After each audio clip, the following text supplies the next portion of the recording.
الله والرسول فأولئك مع الذين أنعم الله عليهم من النبيين والصديقين والشهداء والصالحين وحسن أولئك رفيقا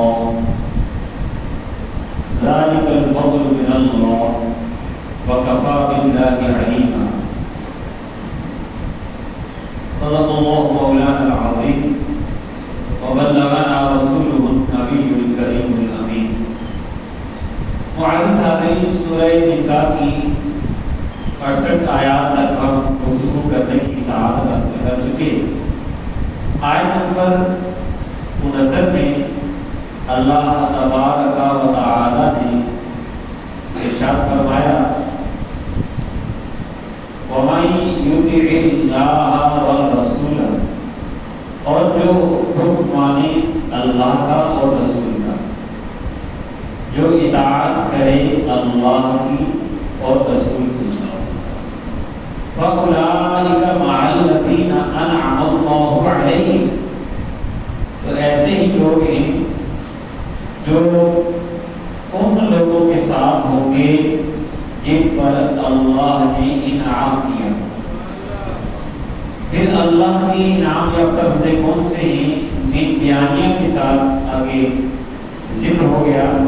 من النبیین یعنی وہ انبیاء ہیں، والصدیقین صدیقین ہیں، والشہداء شہداء ہیں، والصالحین اور صالح لوگ ہیں. یہ چار گروہ ان کے ساتھ گروہ کا ساتھ ہوگا. اور قرآن کریم نے ان کے ساتھ کی خوبی خود بیان فرمائی اور فرمایا کہ وَحَسُنَ أُولَٰئِكَ رَفِيقًا، ان کا ساتھ کتنا ہی اچھا ہے، یہ کتنے ہی اچھے ساتھی ہیں. ذَلِكَ الْفَضْلُ مِنَ اللَّهِ، یہ سب اللہ کا فضل ہے. وَكَفَى بِاللَّهِ عَلِيمًا، اللہ تعالی جاننے والا کافی ہے. یعنی اطاعت خداوندی اور اطاعت رسول کریم علیہ الصلوۃ والتسلیم مل جانا اور اس پر اتنے بڑے انعام کا ملنا کہ اللہ تبارک و تعالیٰ کی برگزیدہ اور پسندیدہ بندوں کا ساتھ ملے گا. اور اس ساتھ کو خود قرآن نے کہا کہ یہ تو بہت ہی حسین ساتھ ہے. یہ سب اللہ کا فضل ہے. سبحان اللہ. یعنی اللہ والوں کا ساتھ بھی اللہ کا فضل ہے. سبحان اللہ. دنیا کے اندر بھی ہمیں نیک لوگوں کے ساتھ رہنا چاہیے. اور سے اعظم سیدنا شیخ عبد القادر جیلانی رحمۃ اللہ تعالی علیہ، ان کا اس سے بات بھی آج ہے. انہوں نے جب خیر کے دروازوں کی شرح کی نا، اس میں ایک خیر کا دروازہ یہ بھی بتایا، فرمایا وَاتَّقُوا بَابَ مُصَاحَبَةِ إِخْوَانِكُمُ الصَّالِحِينَ، کہ اپنے نیک بھائیوں کے ساتھ کے دروازے کو بھی غنیمت کرو. یعنی اگر تمہیں دنیا میں اچھے بندوں کی سنگت ملتی ہے تو یہ بھی بہت بہترین خیر کا دروازہ ہے. تو اچھی صحبت جو ہے یہ بندے کو ڈرا دیتی ہے.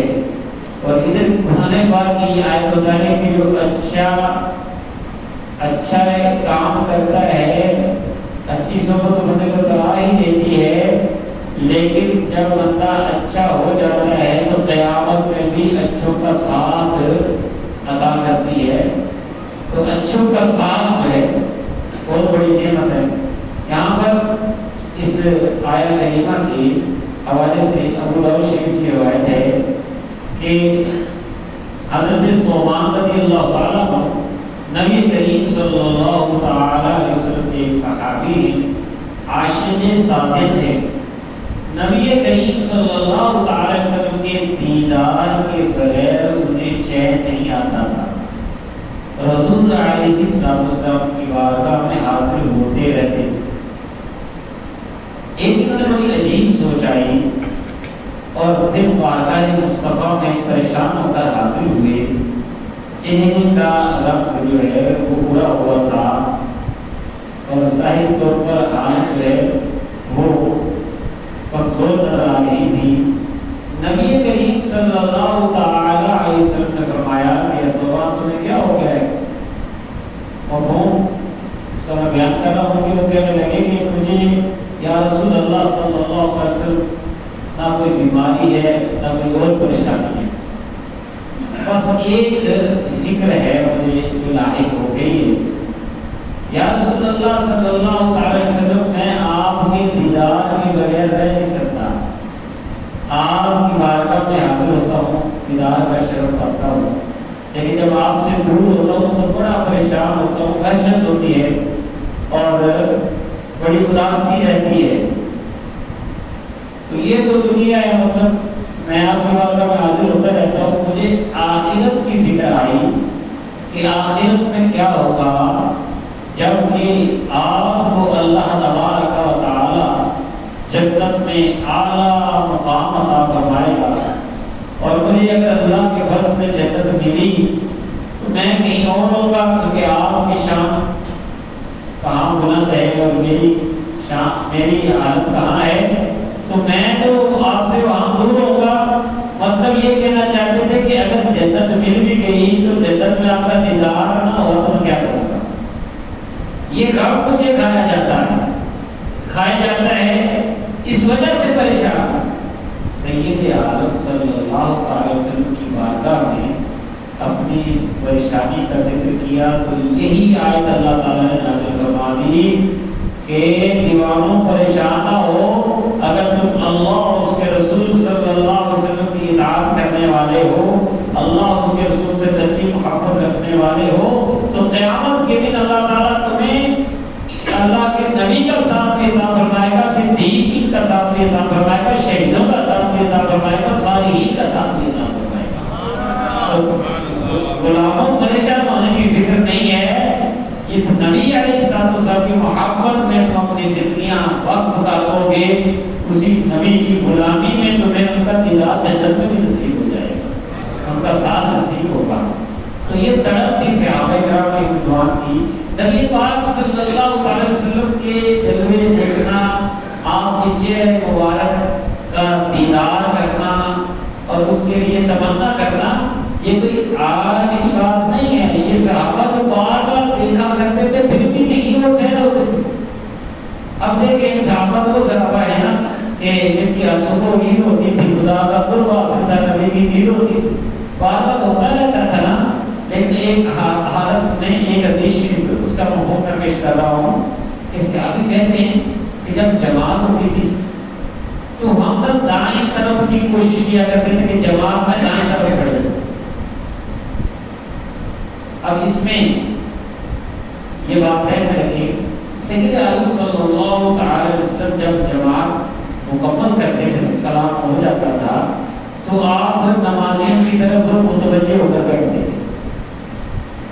دائیں طرف بھی اور دوسری طرف بھی بیٹھتے تھے، لیکن زیادہ تر حضور علیہ السلام دائیں طرف مڑ کر صحابہ کرام نے وہاں اپنے نمازیوں کی طرف چہرہ مبارک کر کے بیٹھتے تھے. اب یہ صحابی بتا رہے ہیں کہ ہم جب جماعت میں جاتے تھے کوشش کرتے تھے کہ دائیں طرف کو جگہ ملے، اور اس کی وجہ خود حدیث میں بیان کرتے وجہ یہ تھی کہ تاکہ رسول کریم صلی اللہ علیہ وسلم جب اپنا رخ انور ہماری طرف موڑے تو ان کا چہرہ مبارک ہمارے سامنے ہو جائے. یعنی ابھی نماز سے پہلے دیکھا ہے، ملتے رہتے ہیں، دیکھتے رہتے ہیں، لیکن اتنے قدم کے نماز میں بھی خیال یہ ہے تیرا شوق کرنا ہو میری نماز کا امام، میرا قیام بھی حجاب، میرا سجود بھی حجاب. نماز میں بھی یہ نیت کر کے دائیں طرف کو اختیار کرتے ہیں کہ جیسے ہی نماز ختم ہوگی چہرہ مصطفیٰ صلی اللہ علیہ وسلم کا دیدار کروں گا. اہل صورت انشاءاللہ پیش نظر لے وقت نظر تھے وچ حشر وچ قبر تے ملک تھی جد ہوسی گزر سب کھوٹیاں تھی ستت کھڑی، سب کھوٹیاں تھی ستت کھڑی. مصطفیٰ کریم صلی اللہ علیہ وسلم کے جلووں اور آپ کی رفاقت کے صحابہ اس قدر مشتاق ہوتے تھے. ایک اور حدیث شریف ہے حضرت ربیعہ رضی اللہ تعالیٰ عنہ کا واقعہ مسلم شریف میں موجود ہے. نبی کریم صلی اللہ علیہ وسلم کو وضو کرانے کی سعادت حاصل کرتے تھے. مطلب یہ کہ رات کو حضور علیہ السلام جب وضو کے لیے اٹھتے تو آپ اہتمام جو وضو کی اشیاء ہے ان کا کیا کرتے تھے. یہ خدمت آپ نے اپنے ذمہ لی ہوئی تھی. تو ایک دن اللہ تعالیٰ کے محبوب علیہ السلام کا دریائے رحمت جوش پر تھا. آپ نے فرمایا سن اے ربیعہ ماں، اے ربیعہ ماں. اب کچھ لوگ یہ حدیں لگاتے ہیں کہ یہ مان سکتے ہیں، یہ نہیں مان سکتے، اور جو تحت الاسباب ہے وہ مان سکتے ہیں، جو ماں فوق الاسباب ہے وہ نہیں مان سکتے. اس طرح کی باتیں لوگ کرتے ہیں. لیکن یہاں نبی پاک نے مطلق کہا مان. اور دیکھو کہ عاشق صادق سے امیر سنت میں مانگا ہے. انہوں نے عرض کیا اسألک مرافقتک فی الجنہ، یا رسول اللہ میں جنت میں آپ کا ساتھ چاہتا ہوں. سرکار سے سرکار کو مانگوں گا نیاسی. جس وقت یہ آقا نے کہا اور بھی کچھ مانگ، اور تجھ کو مانگ کر مانگو یہ ساری خدائی. تو نبی کریم صلی اللہ علیہ وسلم کی بارگاہ میں عرض کرنے لگے یا رسول اللہ صلی اللہ علیہ وسلم جنت میں آپ کا ساتھ چاہتا ہوں. نبی اور نے یہاں یہ نہیں کہا کہ یہ جو ماں بھوگل اسباب ہے یا یہ جو آخرت کی باتیں ہیں، یہ جو اللہ کے حوالے ہیں، یہ مجھ سے کیوں مانگ رہے ہو، مجھ سے دنیا کی چیز مانگ لو. تو آپ نے فرمایا غیر ذالک، کچھ اور بھی چاہیے اس کے علاوہ کچھ اور؟ انہوں نے کہا عرض کی کہ نہیں، جب اتنی بڑی سب سے بڑی چیز مانگی ہے کہ جنت بھی ملے اور جنت میں دیدار مصطفیٰ اور نبی پاک کا ساتھ بھی مل جائے صلی اللہ علیہ وسلم. تو نبی پاک نے فرمایا پھر کثرت سجود سے اس پر غیب رکھو، یعنی کثرت سے سجدے کرتے رہو. میں تمہیں یہ دلاؤں گا، اس پر تم میری مدد اس طرح کرو کہ اللہ کی بارگاہ میں زیادہ سجدے کرو. اس سے ہم غلاموں کو بھی اشارہ ملا کہ اگر ہم جنت میں نبی کریم کی غلامی میں جگہ چاہتے ہیں تو ہم اللہ کی بارگاہ میں زیادہ جھکا کریں، زیادہ سجدے بھی کیا کریں. مصطفیٰ کریم صلی اللہ علیہ وسلم کے در سے یہ خیرات ملتی. حضرت ام عمارہ رضی اللہ تعالی عنہا غزوہ احد میں نبی کریم صلی اللہ علیہ وسلم کے دائیں بائیں ہر طرف وہ حضور علیہ السلام کی اوپر پھیلا ہو رہی تھی اور دشمنوں کا مقابلہ کر رہی تھی. یہ نبی پاک صلی اللہ علیہ وسلم خود فرمایا کہ میں نے دائیں دیکھا بائیں دیکھا، ام عمارہ تلوار لے کر تقاتلونی میرے حوالے سے دشمنوں کو دور کر رہی تھی.